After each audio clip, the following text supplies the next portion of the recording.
Dans une vidéo précédente, je vous disais que la perte de poids, c'était une question d'alimentation, mais c'était aussi une question de métabolisme. Alors pour illustrer ça, j'ai choisi deux exemples.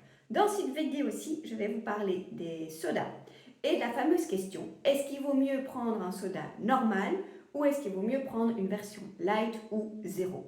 Et j'ai choisi cet exemple justement parce qu'on a un impact de l'aliment en tant que tel, mais on a aussi toute une cascade d'effets au niveau du métabolisme. Et vous allez tout de suite comprendre que dans la perte de poids, on doit vraiment avoir cette bonne vision des deux effets.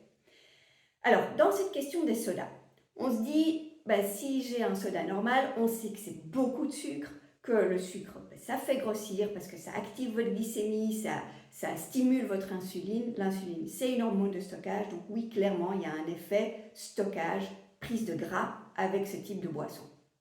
Alors, quand il y a une alternative sans sucre, qu'elle soit light ou zéro, on se dit c'est toujours ça de sucre en moins, donc ça devrait m'aider à perdre du poids. On comprend la logique, mais vous devinez, il faut aller chercher un petit peu plus loin et voir en fait quel est l'autre effet, quels sont les autres effets de ces boissons au niveau du métabolisme. En fait, la consommation de telles boissons, donc light ou zéro, va avoir un effet négatif au niveau de votre microbiote, au niveau de votre flore intestinale.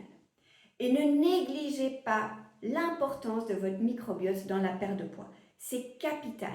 C'est cette population-là qui a vraiment un rôle primordial dans l'absorption des nutriments. Et un déséquilibre à ce niveau-là peut réellement engendrer le fait que vous stockiez plus les mauvaises choses et moins les bonnes choses.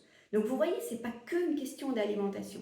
C'est aussi une question de comment la machine fonctionne derrière tout ça. Et ça, c'est le métabolisme. Et donc ces boissons-là vont induire un déséquilibre profond au niveau du microbiote. Ça peut mener à une dysbiose. Une dysbiose, c'est vraiment un déséquilibre de toute la chaîne de la digestion. Tous les organes sont impactés, tous les stades sont impactés.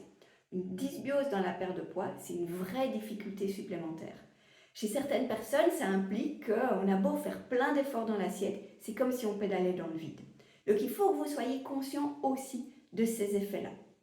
Alors en parallèle de ces boissons light ou zéro, on a quand même aussi un impact au niveau de l'insuline. Alors tout à fait d'accord, ces boissons-là ne font pas monter la glycémie, il n'y a pas de sucre en tant que tel, mais elles ont quand même cet impact au niveau de l'insuline. Et rappelez-vous, l'insuline, c'est l'hormone qui fait qu'on stocke. Et donc même s'il n'y a pas le côté glycémie qui monte, on a quand même l'impact de l'insuline avec ce côté stockage. Et quand l'insuline est trop souvent stimulée, surstimulée, ça peut aussi vous mener à une résistance à l'insuline, autre difficulté supplémentaire dans la perte de poids, de nouveau au niveau des mécanismes, au niveau de votre métabolisme. Alors pour moi, c'est vraiment important dans la perte de poids que vous compreniez ces mécanismes, parce que vous voyez comme ça peut influencer un choix d'un aliment par rapport à un autre. Alors je suis d'accord avec vous, ça nous fait une belle jambe, on ne sait toujours pas ce qu'on doit faire. Est-ce qu'on prend quand même ce Coca zéro avec plein de sucre ou est-ce qu'on prend quand même la version light, le Coca normal pardon, avec plein de sucre ou est-ce qu'on prend quand même la version light ou la version zéro sans sucre mais avec tous les autres effets qui sont négatifs. Alors il n'y a pas une vraie réponse universelle valable pour tous. On peut se dire, tant qu'à faire, autant garder ce sucre avec cet impact négatif mais moins insidieux. À savoir qu'un pic de glycémie, ça vous mène après à une hypoglycémie, ça vous redonne envie des mauvaises choses, donc ça complique vraiment aussi la suite.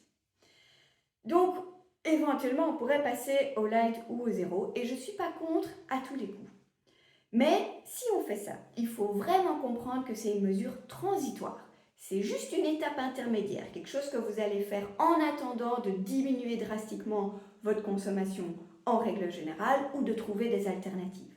Donc oui, éventuellement pour passer à une version light ou une version zéro si ça vous facilite la tâche, mais on ne s'arrête pas là.